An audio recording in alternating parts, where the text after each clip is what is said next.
Cerita diawali dengan memperlihatkan seorang bos Yakuza yang sedang berada di kediamannya dengan ratusan penjaga yang 24 jam terus mengawasi. Hal ini seiring dengan kabar terkait mitos akan organisasi bayangan yang katanya bisa membunuh dalam senyap. Sehingga sampai si agen pembunuh berhasil didapat, sang bos Yakuza tidak bisa tenang walau hanya sedetik saja.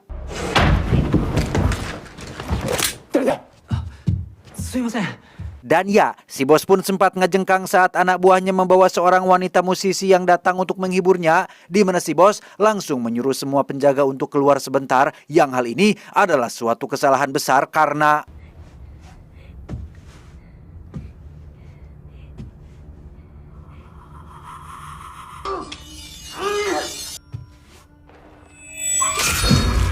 mendengar suara teriakan si pemusik, para penjaga pun langsung masuk dan menemukan bos mereka sudah tewas dengan kelapak terputus, di mana si pemusik menunjukkan di mana si pembunuh berada, sehingga para penjaga langsung menembaki patung samurai saat itu juga.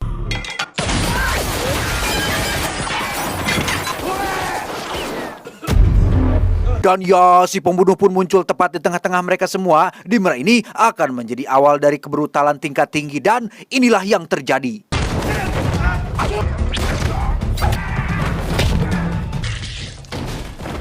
Selesai menghabisi semua penjaga kroco, kini si pembunuh harus berhadapan dengan ajudan si bos. Ia secara tak sengaja menembak korban tak bersalah, yaitu si pemusik, yang membuatnya harus ngahuleng tarik akibat merasa bersalah, sehingga si ajudan langsung memanfaatkan kesempatan tersebut untuk melumpuhkannya.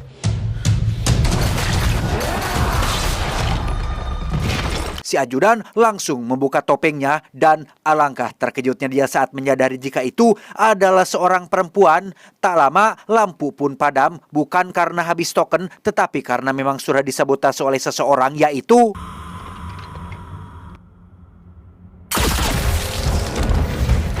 ya, si pembunuh ternyata tak sendiri melainkan membawa rekan yang sama jagonya, malahan lebih brutal dari dia. Si rekan membabi buta menghabisi sisa penjaga, bahkan sampai membuka topengnya ketika si ajudan merangkak keluar rumah.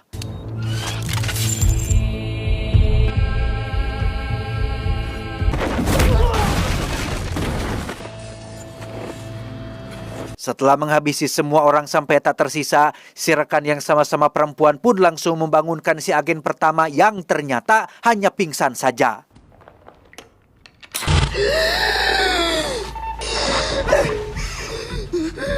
Dalam perjalanan pulang setelah tugas, si agen pertama yang bernama 13 pun mengaku konsentrasinya buyar setelah menembak orang tak bersalah. Si agen kedua yang ternyata adalah sang mentor pun kembali mengingatkan jika mereka berdua dilatih untuk tidak memiliki rasa kasihan, sehingga apapun yang terjadi di lapangan tetap fokus saja pada tujuan dan jangan mencela-mencelek kepada hal yang lain selain pekerjaan. Hanya membunuh. Ingat itu 13.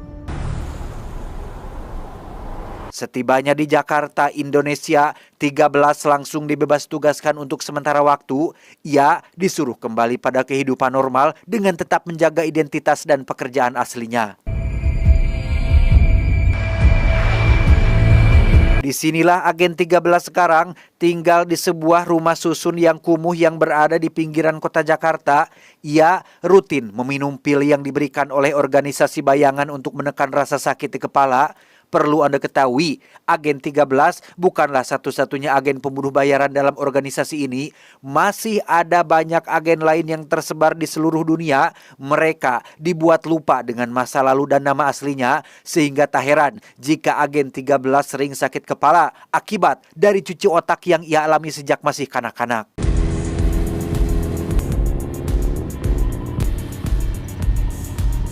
Satu minggu berlalu, agen 13 pun pergi ke Gedung Kosong untuk menghubungi organisasinya. Alih-alih sudah bisa bertugas kembali, operator mengingatkan agar agen 13 tidak lupa mengkonsumsi pilnya dan tunggu sampai ada kabar selanjutnya.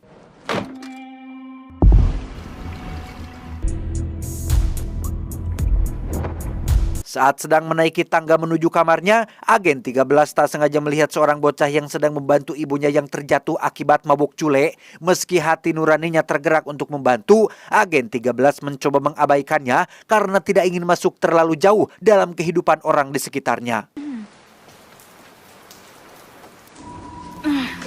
Malam hari tiba, si bocah dan ibunya yang hanya tinggal berdua pun didatangi oleh sekelompok preman yang sepertinya sedang terlibat masalah serius. Agen 13 kembali mengabaikannya dengan langsung tidur saja, sampai ketika pagi menjelang, si ibu ditemukan sudah tewas akibat dihajar sampai babak belur, sehingga si bocah harus hidup sebatang kara tanpa ada orang lain yang menemaninya.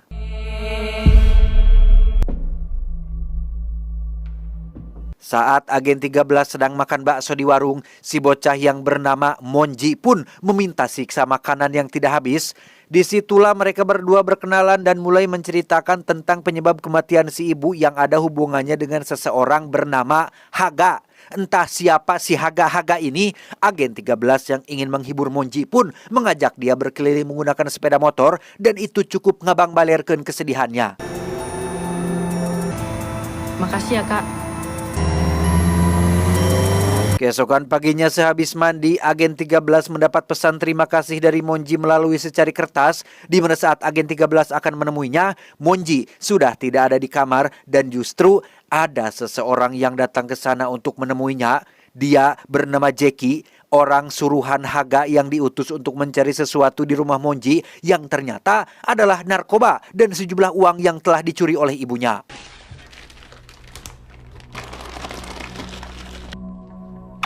Cukup masuk akal kenapa ibunya Monji dibunuh, di mana saat Jackie sedang asik menikmati secuil barang haramnya, muncullah 13 dari tempat persembunyiannya dan meminta Jackie untuk mengantarkannya kepada bos Haga.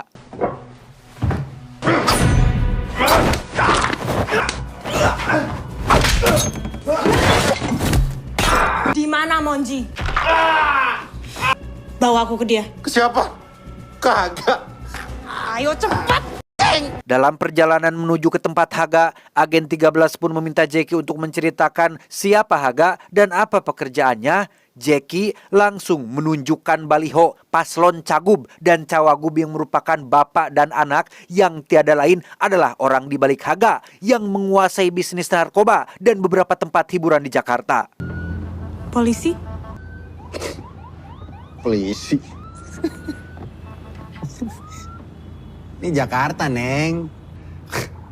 Ya, tidak hanya Haga dan pejabat saja yang terlibat, seorang kepala polisi bernama Prasetyo pun ikut terlibat, bahkan berteman baik dengan Aril, anak dari calon gubernur di baliho tersebut, sehingga ya seperti Anda lihat, tidak ada orang yang bisa diandalkan di negara Konoha ini. Kita kemana? Agak. Sama kembarannya, no. Sorry ya. Setibanya di Monros atau tempat hiburan yang dikelola oleh Haga, agen 13 langsung diajak bertemu dengan adik Haga yang bernama Sorya. Tidak jauh beda dengan Haga, Sorya adalah sosok yang sama-sama kejam dan hanya mementingkan uang. Mendengar agen 13 punya informasi berharga, Sorya pun mengizinkannya untuk bertemu langsung dengan Haga.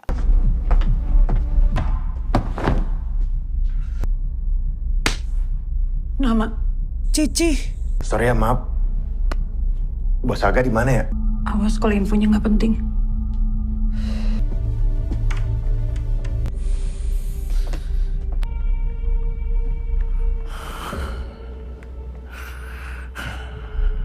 Udah, bos.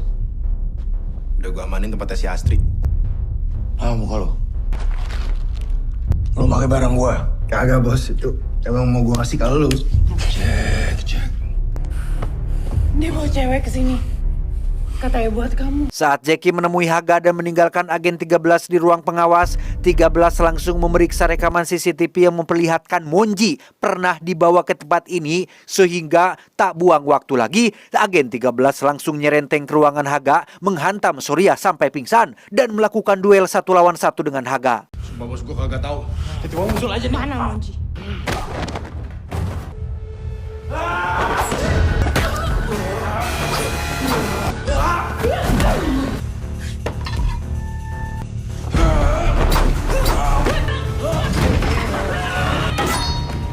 Ketika Sorya bangun, ia langsung mengambil shotgun dan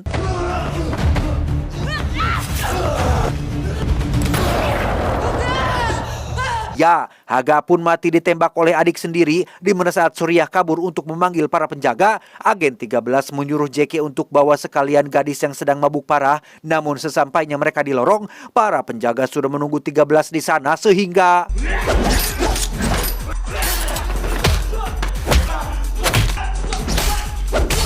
Tak butuh waktu lama bagi seorang pembunuh bayaran seperti agen 13 menjatuhkan kroco-kroco ini. Ia bahkan membawa perkelahian ini sampai ke ruang diskotik dan bertemu lagi dengan Surya yang masih neng telih ingin balas dendam sehingga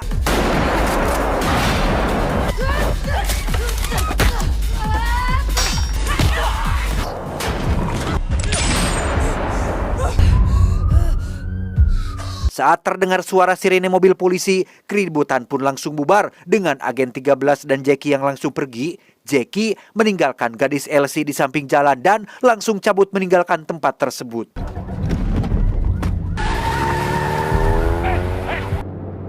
Udah bunuh gua!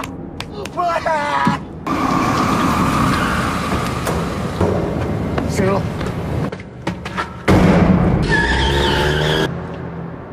Beralih ke Pras alias Prasetyo yang sedang menginterogasi seorang kurir narkoba dengan metode yang tidak manusiawi. Sampai ketika ia mendapat telepon terkait kematian Haga, Pras pun langsung datang ke lokasi dan melihat sahabat dekatnya sudah terbujur kaku tak bernyawa.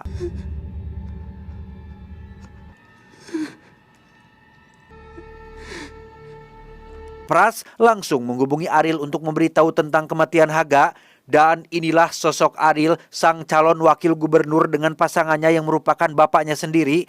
Berbanding terbalik dengan foto yang ada di baleho, pakai peci, kedua tangan posisi salam, dan moto untuk mensejahterakan rakyat.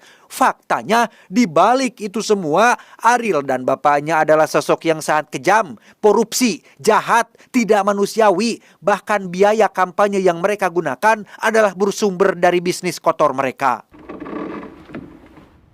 Selesaikan semuanya. Stres dengan pekerjaannya sebagai politikus muda, Ariel punya kebiasaan yang sangat membagongkan. Ia punya ruang tahanan sendiri di bawah rumahnya. Biasanya diisi dengan para wanita random yang ia ambil dari tempat hiburan. Namun kali ini Monjilah yang jadi sasaran sehingga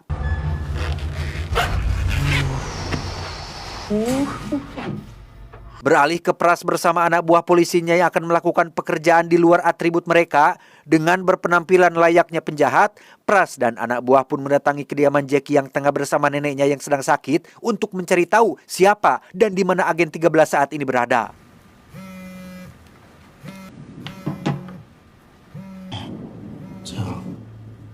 Di saat yang sama, 13 mendatangi gedung kosong tempat telepon organisasi berada. Ia tanpa izin mengaktifkan protokol darurat agar bisa mendapatkan sepucuk pistol.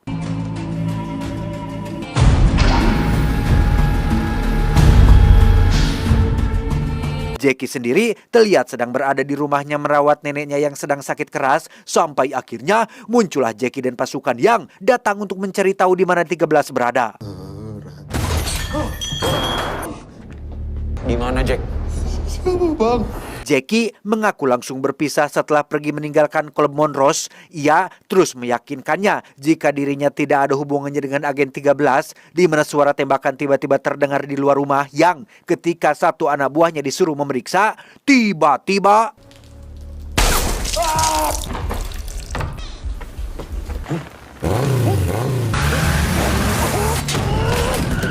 ya, muncullah agen 13 dengan sepeda motornya menghabisi semua anak buah Pras dan adrenalin bercampur kebrutalan pun kembali terjadi.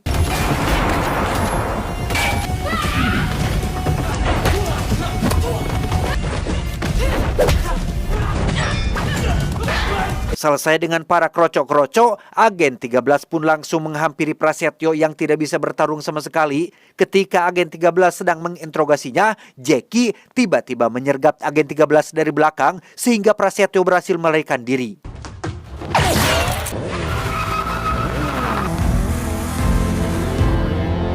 Dengan cepat, agen 13 langsung mengejar Prasetyo sampai ke kediaman Ariel yang berlokasi di sebuah rumah mewah hasil korupsi, di mana agen 13 akhirnya dengar cadas tatkala Ariel ujug-ujug muncul dari samping dan inilah yang terjadi.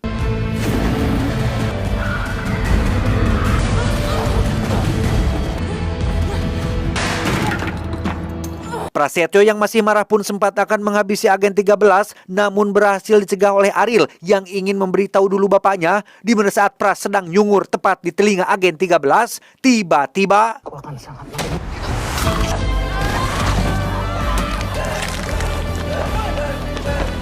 Ya, Prasetyo pun maut dibunuh oleh agen 13 sehingga Ariel langsung membuatnya pingsan dan akan dibawa menuju ruang penyekapan.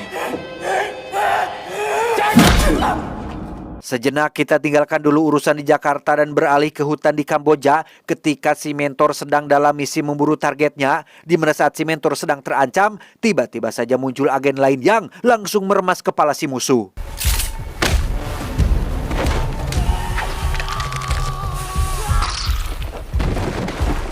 Dia bernama Troika, agen pembunuh bayaran cabang Cicalengka yang diutus untuk mendampingi si mentor dalam misinya. Mereka terus berjalan sampai ke dalam hutan sampai akhirnya menemukan sebuah gubuk tempat si target berada. Troika menyuruh si mentor untuk masuk sendirian sementara ia akan menghadapi musuh yang ada di luar.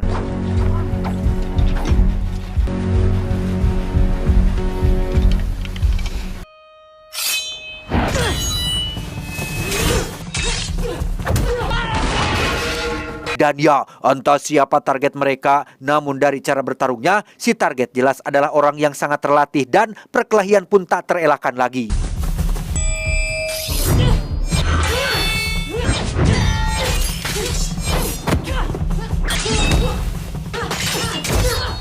Saat target sudah jatuh, si mentor cukup terkejut saat menyadari jika dia adalah mantan anak didiknya sendiri alias agen pembunuh bayaran yang sempat dinyatakan berkhianat. Pada akhirnya terungkaplah alasan kenapa dia dan beberapa agen lain membelot, bahwasannya mereka mengetahui suatu kebenaran akan organisasi bayangan ini yang memanfaatkan orang-orang terlatih seperti mereka untuk kepentingan satu kelompok. Si agen mengaku hanya ingin menjalani kehidupan seperti orang normal, bahkan saat ini ia sedang hamil anak pertamanya. No. Tak tega harus menghabisi mantan anak didiknya sendiri, mentor pun hanya terdiam saat si agen akan kabur. Tapi di depan pintu sana sudah ada Troika yang menyambut dan langsung menghabisi si agen dengan sangat kejam. Dalam perjalanan pulang, Troika pun mengadu kepada sang manajer terkait si mentor yang sempat ragu dalam membunuh. Tak hanya itu saja, si manajer pun menunjukkan foto-foto kekacauan di Jakarta yang dibuat oleh agen 13 sehingga mentor harus mempertanggungjawabkan perbuatan anak didiknya tersebut.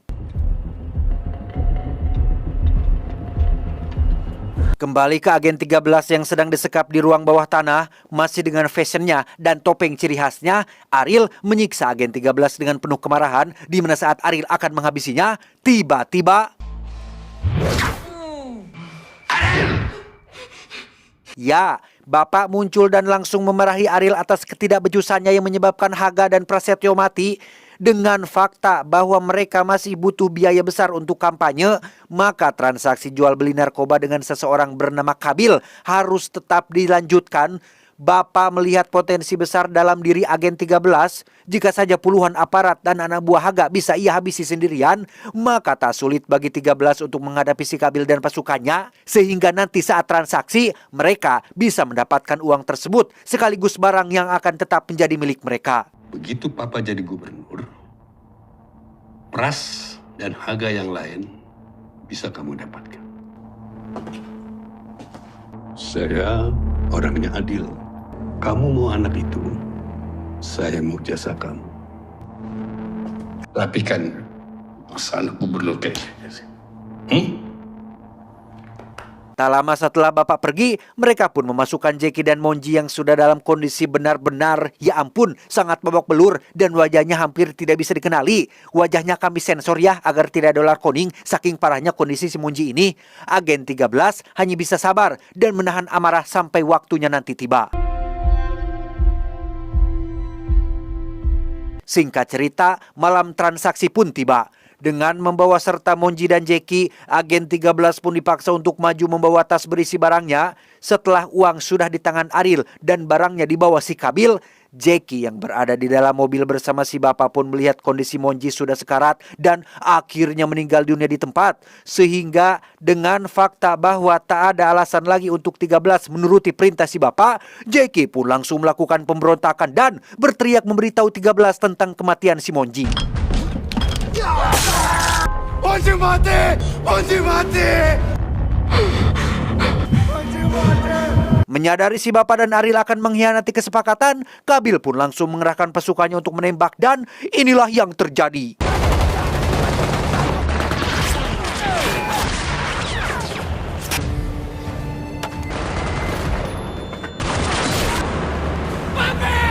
Dan mamam, si Bapak pun mati dibunuh oleh pasukan Qabil, di mana Aril yang melihat pun langsung mengambil senjata dan mulai membabi buta menembaki semua orang.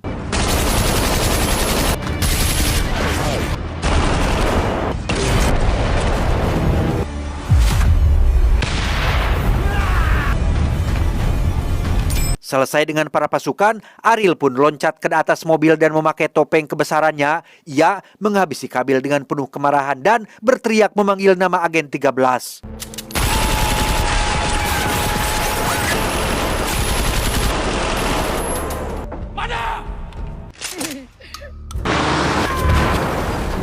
Dan ya, Surya pun maut ditabrak oleh agen 13, di mana Aril dan pasukan pun langsung bergerak untuk memburunya dan...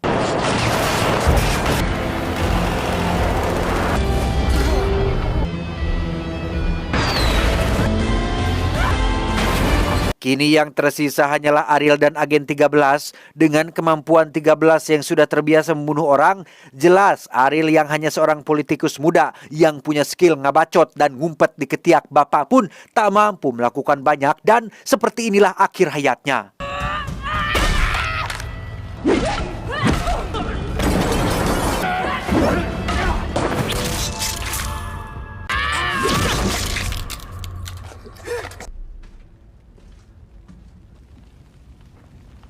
Setelah semuanya selesai, agen 13, Jackie, dan Mondi yang sudah maut pun pergi meninggalkan tempat tersebut dengan mobil ringsek sampai akhirnya...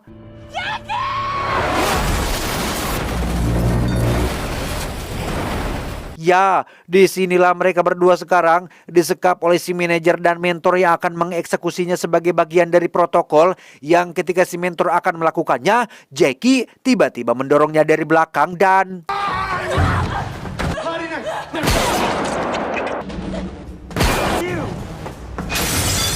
Ya, Jackie pun maut ditembak oleh si manajer, di mana Troika diutus untuk mengejar agen 13 dan pertarungan antar agen bayangan pun tak terelakkan lagi.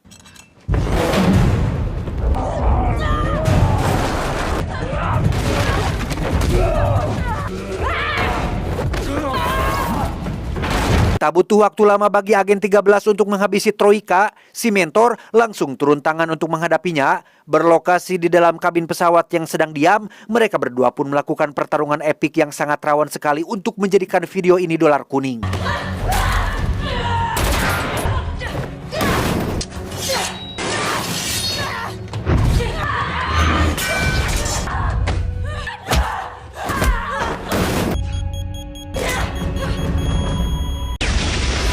Setelah terkena ledakan, si mentor pun kembali bangkit dan berniat untuk menghabisi agen 13. Di saat yang sama pula, muncullah si manajer yang terus mendesak agar mentor segera melakukannya. Tapi apa yang terjadi?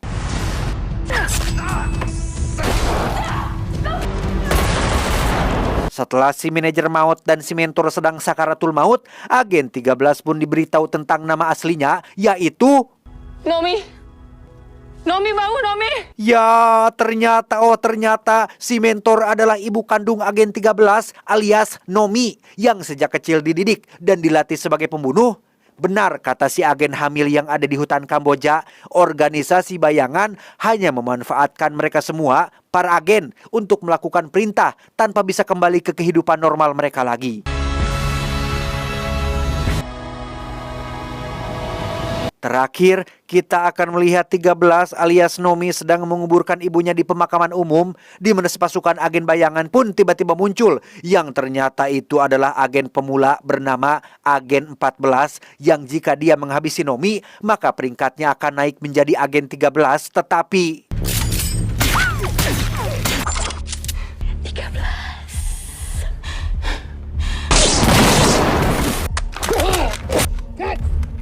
Ya, muncul seseorang berhelm yang menghabisi pasukan agen 14 dengan bermodalkan granat yang siap diledakkan. Agen 14 pun akhirnya mundur dan memilih hari lain untuk menghabisi mereka berdua. Lebih enak bunuh kalian pelan-pelan.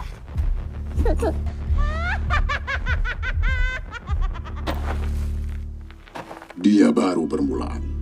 Mereka semua akan datang untukmu. Dan tebak siapa orang di balik helm hitam ini?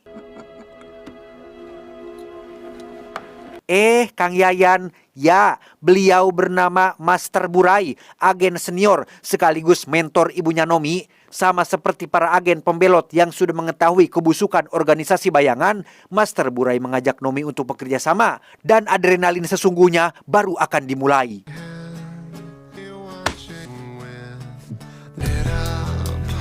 Tamat, ending yang cukup Mang Yayan ruhyankan. Gimana teman-teman? Seru banget kan filmnya? Kang Yayan datangnya belakangan sih, jadi kita nggak bisa lihat dia beraksi. Pesan yang bisa kita ambil dari Ariel dan bapaknya adalah, sejelek-jeleknya manusia adalah orang yang bermuka dua. Dia datang ke sini dengan satu sikap, dan bila datang ke yang lain dengan sikap yang lain. Ingat, tidak mengapa kita dibenci karena menjadi diri sendiri, daripada disukai karena pandai memerankan muka kedua. Saya John mewakili jajaran direksi yang bertugas mengucapkan terima kasih dan sampai jumpa di video selanjutnya. Adios, cung curungan anak uncal.